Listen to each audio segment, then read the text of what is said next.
ओम नमः शिवाय। आपका स्वागत है आपके अपने चैनल वास्तु गुरु में। इस एपिसोड में मैं प्रदोष व्रत के बारे में विस्तार से बताऊंगा एवं प्रदोष व्रत करने की विधि व प्रदोष व्रत की महिमा का भी वर्णन करूंगा तथा प्रदोष व्रत की कथा भी सुनाऊंगा। यह व्रत भगवान शिव की कृपा प्रदान करने वाला होता है। हमारे चैनल को सब्सक्राइब, लाइक और शेयर करें एवं नोटिफिकेशन बेल यानी घंटी वाला बटन जरूर दबाएं, जिससे आने वाले हर एपिसोड की जानकारी आपको मिलती रहे। हमारा चैनल हर तरह के व्रत, धार्मिक कथाएं, पूजा विधि, स्तोत्र एवं वास्तु शास्त्र की सही जानकारी आपको देता है। हम आपको वही जानकारी देते हैं जो कि प्रामाणिक हो। तो चलिए जानते हैं प्रदोष व्रत के बारे में। प्रदोष व्रत कलयुग में अति मंगलकारी और शिव की कृपा प्रदान करने वाला होता है। प्रत्येक माह के दोनों पक्षों की त्रयोदशी तिथि यानी कि 13वीं तिथि को ही प्रदोष की तिथि कहते हैं और प्रदोष की तिथि के ही सायंकाल को प्रदोष काल कहा जाता है। मान्यता है कि प्रदोष के समय महादेव कैलाश पर्वत के रजत भवन में इस समय नृत्य करते हैं और देवता उनके गुणों का स्तवन करते हैं। जो भी लोग अपना कल्याण चाहते हैं उन्हें यह व्रत करना चाहिए। प्रदोष व्रत को करने से हर प्रकार के दोष मिट जाते हैं। सप्ताह के 7 दिन के प्रदोष व्रत का अपना विशेष महत्व है। यदि यह प्रदोष सोमवार को पड़ जाए तो इसे सोम प्रदोष कहते हैं। मंगलवार को पड़े तो इसे भौम प्रदोष कहते हैं। गुरुवार को पड़े तो इसे गुरु प्रदोष कहते हैं। तो चलिए जानते हैं कि प्रत्येक दिवस में पड़ने वाले प्रदोष व्रत के क्या महत्व हैं। यदि रविवार के दिन प्रदोष का व्रत पड़ता है और आप इस प्रदोष का व्रत रहते हैं तो सदा निरोग रहेंगे।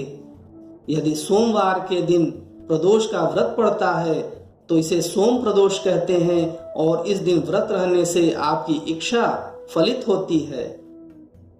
प्रदोष का व्रत मंगलवार को रखने से रोगों से मुक्ति मिलती है और आप स्वस्थ रहते हैं।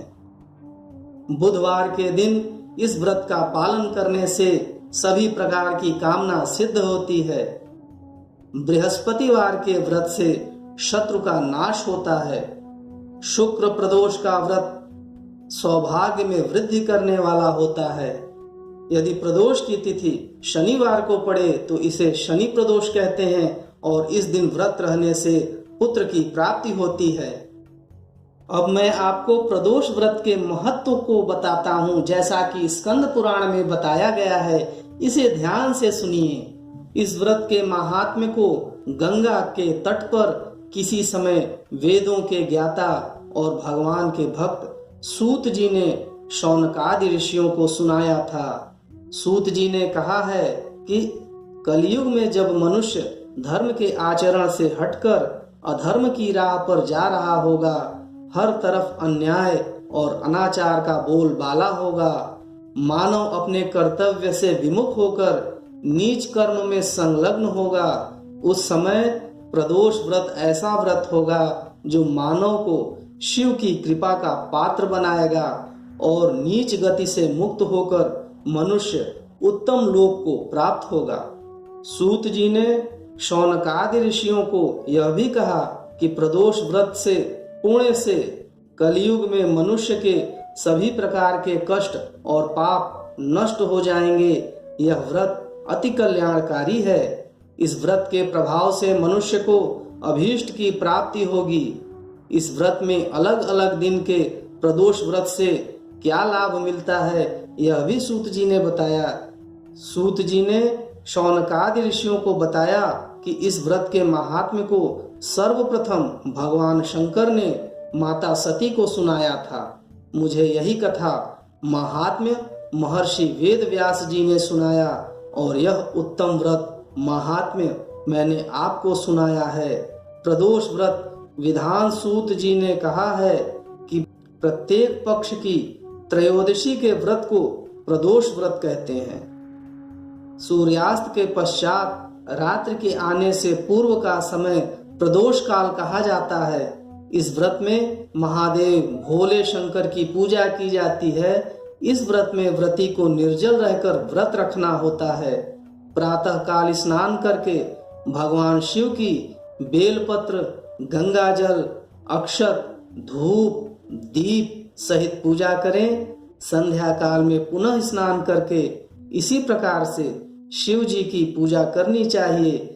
इस प्रकार प्रदोष व्रत करने से व्रती को पुण्य मिलता है। अब मैं प्रदोष व्रत की कथा आपको सुनाता हूँ। जैसा कि लोकाचार में कहा जाता है, हाथ में अक्षत और पुष्प लेकर इसे ध्यान से शिव जी का स्मरण करते हुए सुनना चाहिए। पूर्व काल में एक ब्राह्मणी अपने पति की मृत्यु के पश्चात निराधार होकर भिक्षा मांगने लग गई। वह प्रातः होते ही अपने पुत्र को साथ लेकर बाहर निकल जाती और संध्या होने पर घर वापस लौटती। एक समय उसको विदर्भ देश का राजकुमार मिला, जिसके पिता को शत्रुओं ने मारकर उसको राज्य से बाहर निकाल दिया था। इस कारण वह मारा मारा फिरता था। ब्राह्मणी उसे अपने घर ले गई और उसका पालन पोषण करने लगी। एक दिन उन दोनों बालकों ने वन में खेलते खेलते गंधर्व कन्याओं को देखा। ब्राह्मण का बालक तो अपने घर आ गया, परंतु राजकुमार साथ नहीं आया, क्योंकि वह अंशुमति नाम की गंधर्व कन्या से बातें करने लगा था। दूसरे दिन वह फिर अपने घर से आया। वहां पर अंशुमति अपने माता पिता के साथ बैठी थी। उधर ब्राह्मणी ऋषियों की आज्ञा से प्रदोष का व्रत करती थी। कुछ दिन पश्चात अंशुमति के माता पिता ने राजकुमार से कहा, तुम विदर्भ देश के राजकुमार धर्मगुप्त हो। हम श्री शंकर जी की आज्ञा से अपनी पुत्री अंशुमति का विवाह तुम्हारे साथ कर देते हैं। फिर राजकुमार का विवाह अंशुमति के साथ हो गया। बाद में राजकुमार ने गंधर्व राज की सेना की सहायता से विदर्भ देश पर अधिकार कर लिया और ब्राह्मण के पुत्र को अपना मंत्री बना लिया। यथार्थ में यह सब उस ब्राह्मणी के प्रदोष व्रत करने का फल था। बस उसी समय से यह प्रदोष व्रत संसार में प्रतिष्ठित हुआ। यह थी प्रदोष व्रत की कथा। इस प्रकार विधि पूर्वक प्रदोष का व्रत करने से व्रती को शिव जी की कृपा की प्राप्ति होती है। ओम नमः शिवाय।